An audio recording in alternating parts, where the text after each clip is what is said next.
再来看台东的绿岛甲南屿哦，有一寡国际真出名的畅水地点，所以成真侪游客。昨南屿有一个游客畅水发生意外死亡，可能是无专业的教练带路，对当地海况无介了解，所以嘛，呼吁游客哦畅水上好就爱找教练较安全。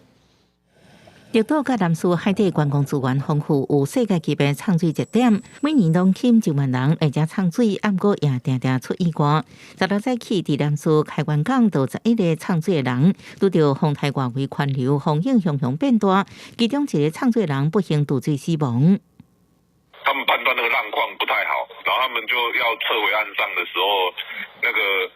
患者好像被那个涌浪打到，然后他的呼吸器就掉了，这样。资深的畅水教练表示，绿岛甲南屿的海底酸雨打甲鱼群真水，若被浸可能会疲劳，加上真强乌流洋流经过，气候变化也大，无细期可能就发生意外。现在旺季到了，是吹南风，